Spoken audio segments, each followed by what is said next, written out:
नमस्कार दोस्तों, good morning. कैसे दोस्तों आप सब? आई होप दोस्तों आप सब बहुत अच्छे होंगे और बहुत अच्छे से अपनी स्टडी को कर रहे होंगे। दोस्तों मैं भी दोस्तों यहाँ बहुत अच्छी हूँ, एकदम मस्त हूँ, बहुत अच्छे से अपनी स्टडी कर रही हूँ और अपने बेटे के साथ में जो उनका वेकेशन वाला टाइम है वो एंजॉय कर रही हूँ। सो दोस्तों जो मेरे चैनल से नए जुड़े हैं उनको मैं बता देती हूँ। दोस्तों मेरा नाम आशा शर्मा है और मेरा जो बीएड है वो कंप्लीटेड है, प्लस एमकॉम भी कंप्लीटेड है।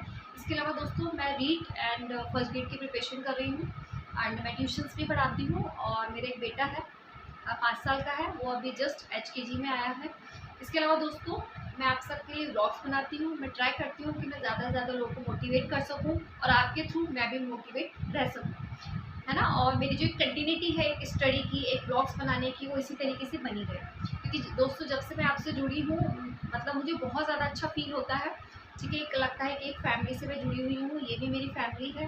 और एक जो कंटिन्यूटी थी जो मैं अब तक मेंटेन नहीं कर पा रही थी अपनी स्टडी में, बाकी सारी चीज़ों में, तो वो मेरी बहुत अच्छे से मेंटेन हो रही है। और फर्स्ट ऑफ ऑल जो मेरी टॉप प्रायोरिटी है मेरी स्टडी, वो मैं कंटिन्यूसली कर पा रही हूँ because of all of you. मुझे लगता है कि आप मेरी फैमिली हैं, आप बोला जाए कि एक तरीके से टीचर है ना। सो मुझे आपको रिपोर्ट करना होता है, मुझे ऐसा अंदर से फील होता है कि मुझे अपनी ऑडियंस को, मेरे सब्सक्राइबर को रिपोर्ट करना है कि अभी मैंने ज्योग्राफी कंप्लीट की है, मैंने मैनेजमेंट कंप्लीट की है, तो मुझे अच्छा लगता है ना। तो इसी तरीके से बस मोटिवेशन मिलती है कि मुझे अपने सब्सक्राइबर को ये चीज़ें बतानी है, उन्हें भी मोटिवेट करना है। तो इस तरीके से दोस्तों मैं ब्लॉग बनाती हूँ और ज़्यादा से ज़्यादा लोगों से कोशिश करती हूँ कि मैं अपनी चीज़ों को, अपनी जो स्टडी की जर्नी है वो मैं आप शेयर कर सकूँ दोस्तों, और ज़्यादा से ज़्यादा लोगों को मोटिवेट कर सकूँ। सो चलिए दोस्तों चलते हैं आगे की वीडियो में। हम यहाँ डिस्कस करने वाले हैं कि हमें किस एग्ज़ाम की तैयारी करनी है, हमें फर्स्ट ग्रेड करनी है, सेकेंड ग्रेड करनी है, थर्ड ग्रेड करनी है। दोस्तों पता ही है कि वैकेंसी जो है वो फर्स्ट ग्रेड में भी आने वाली है, सेकेंड ग्रेड में भी आने वाली है, थर्ड ग्रेड में भी आने वाली है ना। कब आएगी, कब तक अनाउंस होगी, इसका भी हम कुछ नहीं कह सकते क्योंकि ये जो सारी चीज़ें हैं दोस्तों हमारे हाथ में नहीं है, ये विभाग के हाथ में है, गवर्नमेंट के हाथ में है ना। तो हमें सिर्फ अपनी जो अपना फोकस है वो हमें अपनी स्टडी पे रखना है। अब क्वेश्चन ये आता है कि हम किसकी प्रिपरेशन करें, फर्स्ट ग्रेड करें, सेकेंड ग्रेड करें या थर्ड ग्रेड करें। इसके लिए दोस्तों मैंने पहले भी वीडियो बना रखा है, मैं फिर आपकी सुविधा के लिए एक बार फिर से बता देती हूँ दोस्तों। क्योंकि देखिए जिन भी लोगों का ग्रेजुएशन कंप्लीटेड है वो अपना थर्ड ग्रेड और सेकेंड ग्रेड के लिए प्रिपरेशन कर सकते हैं, जो आर्ट्स एंड साइंस से हैं। और जो कॉमर्स से हैं, जिन्होंने अपना एमकॉम कंप्लीट किया हुआ है या फिर MSc या MA किया हुआ है, पोस्ट ग्रेजुएशन किया है दोस्तों, वो केपेबल है अपने फर्स्ट ग्रेड के लिए। ठीक है, इन तीनों ही, चाहे फर्स्ट ग्रेड हो, चाहे सेकेंड ग्रेड हो, चाहे थर्ड ग्रेड हो दोस्तों, तीनों में ही हमारे लिए जो है वो बीएड रिक्वायर्ड है। ठीक है दोस्तों, सो ये अब आपको एनालाइज करना है कि आपकी क्वालिफिकेशन है वो क्या है। आप अपनी क्वालिफिकेशन के हिसाब से आप जज करिए कि आपको किसकी प्रिपरेशन करनी है। ठीक है, अगर आपका post graduation plus BEd completed है तो आप फर्स्ट ग्रेड के लिए एलिजिबल हैं। ठीक है, अगर आपका नॉर्मल ग्रेजुएशन है और बीएड है तो आप थर्ड ग्रेड और सेकेंड ग्रेड दोनों के लिए एलिजिबल हैं। ठीक है दोस्तों, लेकिन अगर आप कॉमर्स से हैं तो आप थर्ड ग्रेड और फर्स्ट ग्रेड के लिए एलिजिबल हैं। ठीक है, इसके अलावा दोस्तों दूसरा जो क्वेश्चन आता है कि कैसे डिसाइड करें। तो दोस्तों इसके लिए आपको क्या करना है कि सबसे पहले जो आपका सिलेबस है, ठीक है, वो आप अपना प्रिंट आउट निकालें। क्योंकि दोस्तों काफ़ी मेरे पास क्वेश्चंस आते हैं कि हम किसकी करें, हम फर्स्ट ग्रेड करें, थर्ड ग्रेड करें, है ना। सो देखिए मैंने जो देखा है दोस्तों, मैंने जो एनालाइज किया है कि जो थर्ड ग्रेड का जो पोर्शन है और हमारा फर्स्ट ग्रेड का जो फर्स्ट पेपर का जो पोर्शन है काफ़ी हद तक मिलता जुलता है ना। तो अगर आप फर्स्ट ग्रेड की प्रिपरेशन कर रहे हैं तो थर्ड ग्रेड की ऑटोमेटिकली हो जाएगी। कुछ ऐसे टॉपिक्स हैं जो उसमें इंक्लूडेड नहीं है, वो आप बाद में खुद से प्रिपेयर कर सकते हैं ना। लेकिन अगर दोस्तों आप तैयारी कर ही रहे हैं तो आप ट्राई कीजिए कि आप दोनों की करें, है ना। ऑटोमेटिकली दोनों की हो ही जाएगी। और जब आपके एग्ज़ाम आने वाले रहेंगे तो अगर एक या दो टॉपिक दोनों में डिफरेंट होते हैं तो आप उन्हें तब प्रिपेयर कर सकते हैं, है ना दोस्तों। तो मैं तो ये कहूँगी, अगर आपने पोस्ट ग्रेजुएशन कंप्लीटेड है, आपने किया हुआ है पोस्ट ग्रेजुएशन और आपका बीएड कंप्लीटेड है, तो आप फर्स्ट ग्रेड के लिए तैयारी कीजिए। क्योंकि फर्स्ट ग्रेड करने से आपकी ऑटोमेटिकली आपकी जो रीट है उसकी तैयारी दोस्तों हो जाएगी, है ना। काफ़ी सारे जो पोर्शंस हैं, इतिहास, कला, संस्कृति का हम कह सकते हैं, ज्योग्राफी का हम बोल सकते हैं, काफ़ी सारे पोर्शंस हैं जो हमारे उसमें भी कंप्लीट हो रहे हैं, है ना, उसमें भी हमारे इंक्लूड हो रहे हैं। सो फर्स्ट ग्रेड करने से हमारे दोनों की प्रिपरेशन हो जाएगी। इसके अलावा दोस्तों एक और एग्ज़ाम है CET, है ना। तो CET के एग्ज़ाम के लिए भी आप एलिजिबल है, क्योंकि उसमें भी दोस्तों सारा ही सिलेबस वो आएगा जो आपके रीट में आता है ना। सो अगर आप चाहें तो सिर्फ आपको देखिए प्रिपरेशन आपको एक की करनी है, मैं ये नहीं बोल रही कि आपको सबकी करनी है, ठीक है।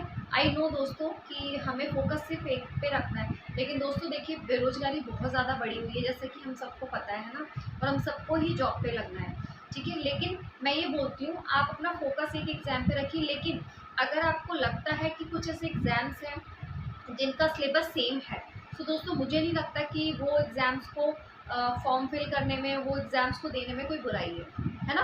इससे क्या रहेगा, आपकी प्रैक्टिस भी होती रहेगी और आप उस टॉपिक के टच में भी रहेंगे, है ना।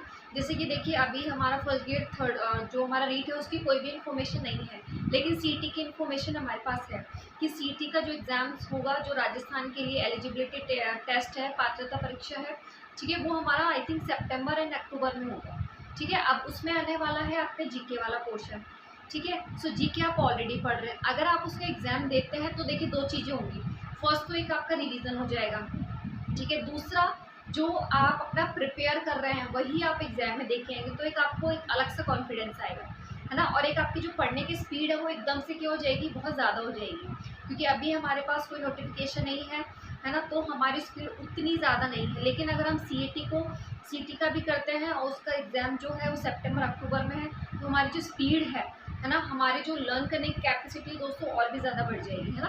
तो दोस्तों मैं किसी को फोर्स नहीं कर रही हूँ, अगर आप एलिजिबल हैं उस एग्ज़ाम के लिए तो आप दे सकते हैं, ठीक है, ये आपकी चॉइस है, ठीक है दोस्तों। इसके बाद नेक्स्ट क्वेश्चन आता है दोस्तों कि जो रीट की वैकेंसी है वो कब तक आएगी, है ना। वैसे तो देखिए दोस्तों आ जानी चाहिए थी, बट अभी हम कुछ कह नहीं सकते क्योंकि चुनाव वगैरह का, तो रीट वगैरह की वैकेंसी देखिए अभी तक वैसे तो आ जानी चाहिए थी, लेकिन देखिए विभाग का काम है, ये सारी चीज़ें गवर्नमेंट के हाथ में, हमारे हाथ में नहीं है ना। ज़रूर कुछ ना कुछ प्रॉब्लम रही होगी, कुछ ना कुछ ऐसी चीज़ें रही होंगी जिनके कारण वो नहीं आ सकी, ठीक है। तो इट्स ओके दोस्तों, ये चीज़ तो फिक्स है कि जो रीट पात्रता एग्ज़ाम है, मेंस का मैं कुछ नहीं कह सकती, बट रीट जो पात्रता है दोस्तों इस ईयर में डेफिनेटली हो जाएगी, ये चीज़ तो श्योर है, ठीक है। सो हमें क्या करना है, अगर देखिए वैकेंसी हम सबको पता है आने वाली है, ठीक है, और डेफिनेटली आएगी, वो चाहे 6 मंथ बाद आए, चाहे 7 मंथ बाद आए, कभी भी आए, ठीक है, वैकेंसी आने वाली है। इट्स ओके अभी नहीं आ रही, अभी अनाउंसमेंट नहीं हो रही दोस्तों, ठीक है।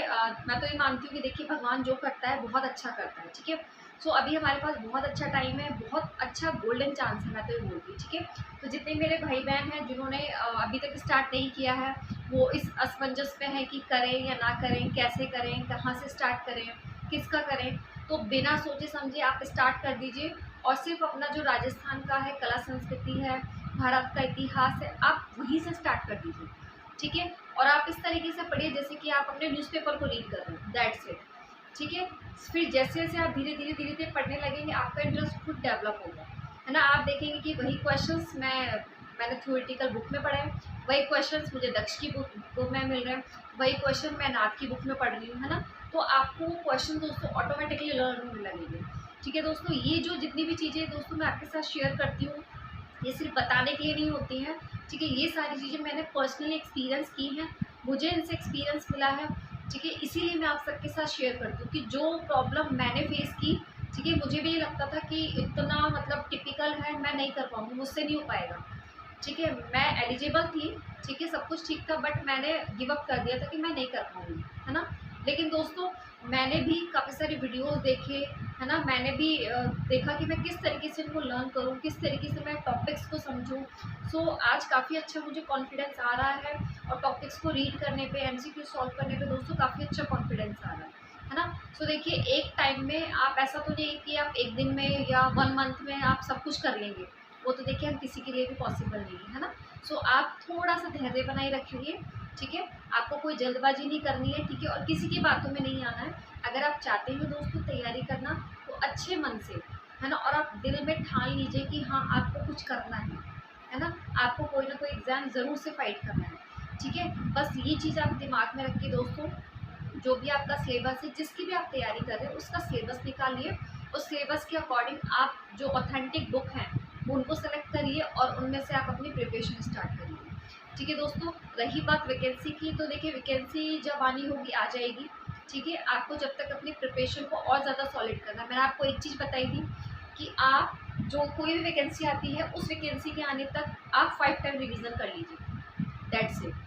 फिर आप मुझे जब आपका एग्ज़ाम हो जाए तो प्लीज़ आप मेरे कमेंट बॉक्स में आके कमेंट करिएगा कि 5 टाइम रिवीजन करना एग्ज़ाम से पहले, है ना, या नोटिफिकेशन से पहले, सॉरी एग्ज़ाम से पहले नहीं, नोटिफिकेशन से पहले, तो आपको उससे कितना कॉन्फिडेंस मिलेगा। ठीक है, कुछ बच्चे होते हैं नोटिफिकेशन का वेट करते हैं, नोटिफिकेशन आएगा जब तैयारी करेंगे। तो आजकल देखिए एग्ज़ाम की तैयारी करना कोई बच्चों का खेल नहीं है ना। एग्ज़ाम अगर नोटिफिकेशन आता है, नोटिफिकेशन आने के बाद कितना टाइम मिलता है आपको, 2 मंथ, 3 मंथ, 4 मंथ। आपको लगता है कि किसी भी एग्ज़ाम को फाइट करने के लिए इतना टाइम सफिशिएंट है? जो न्यूली स्टार्ट कर रहे हैं, जिन्होंने ऑलरेडी किया हुआ है वो फिर भी रिवीजन करके अपना कर सकते हैं, लेकिन जो न्यूली स्टार्ट कर रहे हैं, जिनके पास टाइम की शॉर्टेज है, जो मैरिड हैं, जिनके पास बच्चे हैं, क्या उनके लिए इतने मंथ सफिशिएंट है? आप मुझे प्लीज़ कमेंट बॉक्स में ज़रूर कमेंट करके बताइएगा, है ना। इसीलिए मैं आपको बोल रही हूँ कि इट्स ओके, अभी वैकेंसी नहीं आ रही तो अभी हमारे पास बहुत अच्छा टाइम है। आपके जो भी वीक्स पॉइंट है, आपका कला संस्कृति हो गया है, किसी का इंग्लिश है, किसी का मैथ्स है, साइंस है, जो भी है, जो भी आपके वीक पॉइंट्स है, आप उस पर वर्कआउट करिए। आप ट्राई करिए कि सबसे पहले वो जो वीक पॉइंट्स है उनके टॉपिक्स को आप authentic books just like 6 to 10 तक की कोई बुक है, कुछ टॉपिक्स है जो हम 11-12 की बुक में से करते हैं, साइंस है वो हम 9-10 की बुक में से करते हैं ना, तो आप वहाँ से स्टार्ट करिए। ठीक है, वहाँ से स्टार्ट करिए। उसके बाद आप जो भी एग्ज़ाम्स के लिए बुक आती हैं आप उनसे प्रिपरेशन करिए, फिर आप उनके मॉक टेस्ट लगाइए, है ना दोस्तों। तो इसी तरीके से जब आप स्टेप बाय स्टेप अपनी प्रिपरेशन करेंगे, सो देखिएगा दोस्तों आपको बहुत अच्छा कॉन्फिडेंस आएगा। ठीक है, किसी भी सपने को सच करने के लिए दोस्तों हमें सिर्फ एक दिन की ज़रूरत नहीं होती है ना, काफ़ी सालों की, काफ़ी महीनों की, काफ़ी दिनों की मेहनत हमें करनी होती है, तब जाके हमें एक दिन सफलता हासिल होती है ना। तो आप ये मत सोचिए कि आपको सफल होना है तो आप 1 महीने पढ़ाई करके, 1 दिन पढ़ाई करके, आपने 1 दिन पढ़ाई कर लिया 8-10 घंटे और भैया आप एकदम शेर बन गए कि मेरा सिलेक्शन पक्का है। आज मैंने 8-10 घंटे पढ़ाई की और नेक्स्ट डे 5-7 दिन का कुछ पता ही नहीं है, आप बीमार हो गए, आप कहीं चले गए, आपके घर पे कोई आ गया। सो दोस्तों ऐसा नहीं होता है। ठीक है, हमें पढ़ाई में अपनी रेगुलरिटी रखनी, कंसिस्टेंसी आप मेंटेन रखिए, चाहे आप हाउसवाइफ हैं, चाहे आप मदर हैं, चाहे आप जॉब करती हैं, आप कंसिस्टेंसी मैटर अपनी जो है वो मेंटेन रखिए, है ना, चाहे कुछ भी हो जाए। अभी भी यही था कि जो प्रीवियस डेज़ हैं उसमें मैं उतना ज़्यादा अपना स्टडी को टाइम नहीं दे पा रही थी, बहुत ज़्यादा डिस्टर्बेंस चल रहा था। जैसे मैंने आपको बताया था कि अभी मेरे जो स्टूडेंट्स हैं उनको ऑफ चल रहा है और मेरे बेटे का भी ऑफ है, तो उसे मम्मी के घर ड्रॉप करना होता है ना, वो बोर हो जाता है घर पे। तो बहुत सारी ऐसी चीज़ें थी कि जिसकी वजह से मेरा जो कंसंट्रेशन था, जो टाइम था, वो मैं उतना ज़्यादा नहीं दे पाई थी। बट फिर भी ऐसा नहीं है कि मैंने बिल्कुल गिव अप कर दिया, मैंने बिल्कुल स्किप कर दिया, ऐसा नहीं किया मैंने अपनी स्टडी को टाइम दिया है, उतना ज़्यादा नहीं दिया, बट मैंने कम्प्लीटली उसे छोड़ा भी नहीं है। तो दोस्तों ये चीज़ें आपको अपनी मेंटेन करके रखनी है। किसी दिन अगर आपको टाइम नहीं मिल पा रहा है तो इट्स ओके, बट आप उसे बिल्कुल मत छोड़िए, है ना। आप चाहे तो अपनी एमसीक्यू सॉल्व कर लीजिए, जैसे मैंने आपको बताया दिशा की बुक्स हैं, नाथ पब्लिकेशन की बुक्स हैं, बहुत अच्छी बुक्स हैं, है ना। तो उस तरीके से आप अपनी तैयारी को करते रहिए। तो मेरे पास काफ़ी सारी क्वेरीज आ रही बुक्स को लेकर। सो दोस्तों जो भी मेरे सब्सक्राइबर हैं, न्यू सब्सक्राइबर हैं जो मेरे चैनल से अभी जुड़े हैं, सो मैं उनके लिए बता देती हूँ दोस्तों, मैंने बहुत सारे वीडियोस ऑलरेडी बना रखे हैं, फर्स्ट पेपर के लिए भी और सेकंड पेपर के लिए भी। सेकंड पेपर के लिए दोस्तों अभी सिर्फ मेरे पास मुकेश पांचोली सर की बुक है जो मेरे पास लास्ट ईयर की है।